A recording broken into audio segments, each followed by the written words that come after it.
Jean-Jacques Bedu, moi, empereur du Sahara, de chez Albin Michel. Alors là, moi qui hurle contre les histoires, parce que je trouve que toutes les histoires se ressemblent, là, énorme, énorme. On est fin 19e siècle, hein. Vous connaissez les sucrières Rabaudy, c'est un énorme consortium de sucre, enfin, c'est un empire au 19e siècle, hein.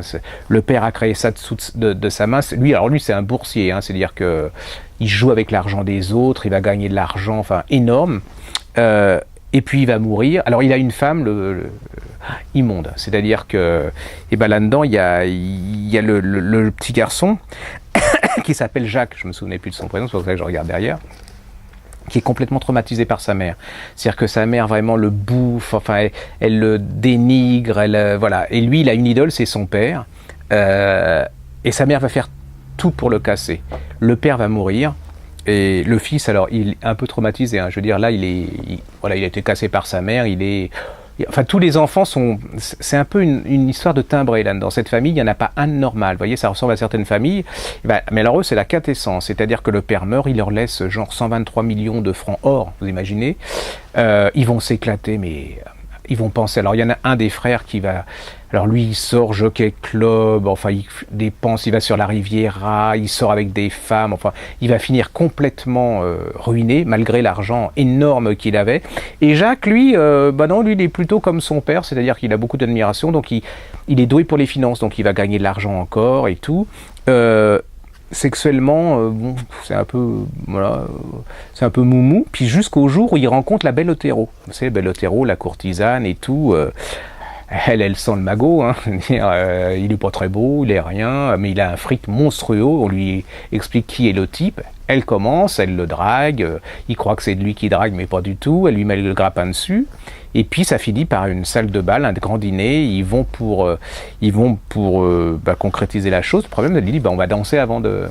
Le problème, c'est qu'il flatule, il fait un prout, mais énorme. Vous imaginez. Monte Carlo, le casino, la belle Otero, les bijoux, les gens les plus snobs du monde et tout. Et là, mais un truc énorme, immonde. Elle en tombe dans les pommes, dans la salle de bal. C'est un scandale extraordinaire. La honte de sa vie. Il va rentrer à Paris complètement. Et là, qu'est-ce qui va se passer? On est en pleine époque coloniale. Vous savez, tout le monde crée des colonies. Il décide de créer l'Empire du Sahara. Vous voyez le genre? Alors il va choisir une petite baie tout en bas du Maroc. Il loue une goélette, enfin il affrète une goélette avec un canon. Ils sont 5, hein. Donc ils vont faire la guerre à 5. Il débarque au Sahara, enfin en bas du Sahara. Il va gagner, ils sont tout seuls, hein. Donc voilà. Il va faire la guerre, ça va. Vous voyez, 5 contre. Voilà. Ça va très très mal se passer. Limite à créer un conflit mondial, parce que sur la bande de terre qui vont envahir, eh bien, les Allemands la volent, les Anglais la volent, les Espagnols la volent, les Français savent plus quoi faire, voyez-vous. Il va se retrouver tout seul, il va être forcé de fuir. Il va s'enfuir. Alors, il s'est marié entre-temps avec une comédienne, il a une fille. Mais il s'est sacré Jacques Ier, empereur du Sahara. Vous voyez, il y croit vraiment. Sa femme est impératrice. Il se retrouve hallucinant. Hein, il a un fric monstrueux. Il se retrouve à New York. À New York, il fait des affaires. Il gagne encore de l'argent.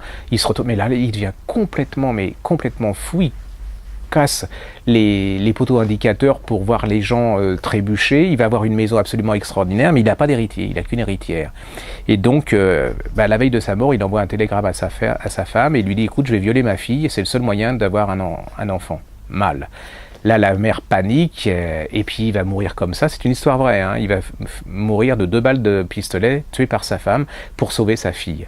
C'est un livre extraordinaire, c'est-à-dire que c'est la description, vous savez, de la fin du 19e siècle, de la bourse, de l'argent, de la belle époque, c'est la description de la Riviera, et puis c'est la description de la folie, c'est de la description...